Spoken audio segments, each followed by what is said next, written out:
વિસાવદર વિધાનસભાની ચૂંટણી અને રાજ તિલકની તૈયારી કરો આવી રહ્યા છે ગોપાલ ગિરધારી આવી સતત ચર્ચાઓ ચાલી રહી છે। એટલા માટે આ ચર્ચા ચાલી રહી છે કેમ કે વિસાવદરમાં જય ગોપાલ થયું છે। વિસાવદરમાં 20 રાઉન્ડ પૂરા થયા અને 20મા રાઉન્ડના અંતે ગોપાલ ઇટાલિયા છે 15,000 મતની લીડથી આગળ છે। એક રાઉન્ડ હવે બાકી છે, 21મો રાઉન્ડ અને 21મા રાઉન્ડ પછી પણ ગોપાલભાઈની લીડ આગળ રહેવાની છે। વિસાવદર વિધાનસભાની ચૂંટણી જે રસા કસીવાળી ચૂંટણી, ગોપાલભાઈ ઇટાલિયાનું નામ સૌથી આગળ જાહેર થયું, એ સૌથી પહેલા પ્રચાર માટે પહોંચ્યા અને જે પ્રકારનું વર્તન કિરીટભાઈનું હતું, જે પ્રકારની આખી ફોજ ભારતીય જનતા પાર્ટીએ ઉતારી હતી, એ એક પણ કારણો છે કામ ન આવ્યા। વિસાવદર વિધાનસભામાં ગોપાલભાઈ ઇટાલિયાની જીત થઈ છે, આ પ્રચંડ જીત છે। માર્જિન 15,000 મતનું અત્યારે છે।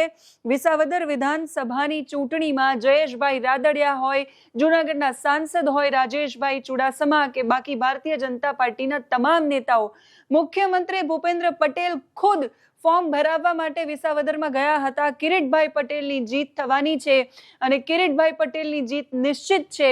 ભારતીય જનતા પાર્ટીને આ સૌથી મોટો ફટકો છે। છેલ્લા 17 વર્ષો કરતા પણ વધારે સમયથી ભારતીય જનતા પાર્ટીનું કમળ અહીંયા ખીલ્યું નથી। આ વખતે આમ આદમી પાર્ટીનું જાડું, ગોપાલ ઇટાલિયાનું જાડું છે એ ફરી વળ્યું છે। કોંગ્રેસ જેવી ચર્ચા ચાલી રહી હતી કે કોંગ્રેસ ટક્કર આપી શકે આમ આદમી પાર્ટીને જીતવામાં, નુકસાન પહોંચાડી શકે, એ 4,000 મતો આસપાસ જ રમતી રહી શરૂઆતથી અત્યાર સુધી। અને ગોપાલભાઈ ઇટાલિયા જે 20 રાઉન્ડ પૂરા થયા પછી આમ આદમી પાર્ટીને 71,780 મત મળ્યા અને ભારતીય જનતા પાર્ટીને 56,721 મત મળ્યા। લીડ 15,000 ની છે। છેલ્લો એક રાઉન્ડ છે, 20મા રાઉન્ડના અંતે પણ ગોપાલભાઈ ઇટાલિયા આગળ અને આમ આદમી પાર્ટીના ગોપાલભાઈ ઇટાલિયાનું જાડું છે એ કિરીટ પટેલ અને ભારતીય જનતા પાર્ટી પર ફરી વળ્યું એવું કહેવાય રહ્યું છે। 21મા રાઉન્ડની ગણતરી ચાલુ છે। માલીડા અને નવા વાઘણિયા આ બે બૂથ એવા હતા કે જ્યાં ફરી એકવાર મતદાન થયું હતું કેમ કે બોગસ વોટિંગની ફરિયાદ કરવામાં આવી હતી। એ ફરિયાદ પછી ત્યાં બમ્પર મતદાન થયું, 80% જેટલું મતદાન થયું વિસાવદરના એ બે બૂથ પર અને વિસાવદરની વિધાનસભામાં 56% જેટલું મતદાન થયું।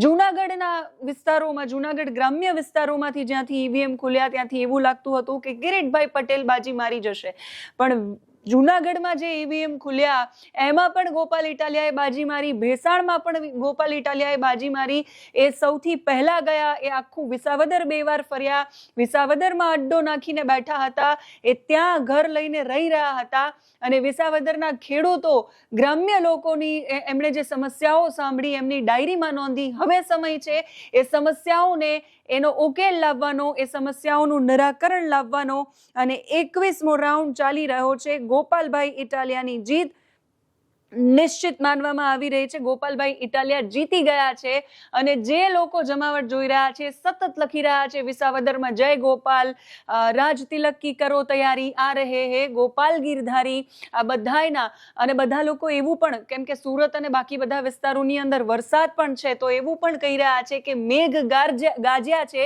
પણ વિસાવદરમાં ગોપાલ ઇટાલિયા વરસી ગયા છે। વિસાવદરની આ ચૂંટણી જેમાં કિરીટભાઈ પટેલને એમના જે વર્તન છે, એમના જે કૌભાંડ સામે લઈને આવ્યા, એ બધું જ નડી ગયું અને વિસાવદર વિધાનસભાની આ પેટા ચૂંટણીનું પરિણામ, વિસાવદર પેટા ચૂંટણીના પરિણામની અંદર ગોપાલભાઈ ઇટાલિયાની જીત થઈ છે અને કોંગ્રેસના ઉમેદવાર દેખાયા પણ નથી। કોંગ્રેસ માટે આ સૌથી મોટો ફટકો છે।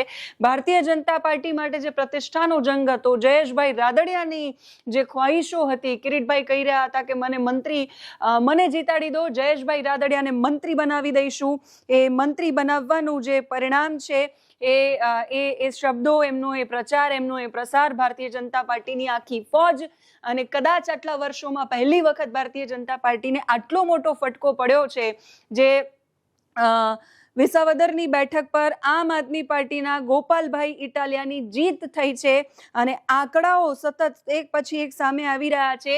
21 રાઉન્ડમાં કુલ ગણતરી હતી અને જૂનાગઢ અને બાકીના જે ગ્રામ્ય વિસ્તારોમાં ઈવીએમ ખુલ્યા અને ગોપાલભાઈ જે વરસ્યા છે, જનતાએ એના પર જે આશીર્વાદ વરસાવ્યા છે, એ આશીર્વાદ અને એ પ્રમાણેનું કામ હવે ગોપાલ ઇટાલિયાએ કરવાનું છે।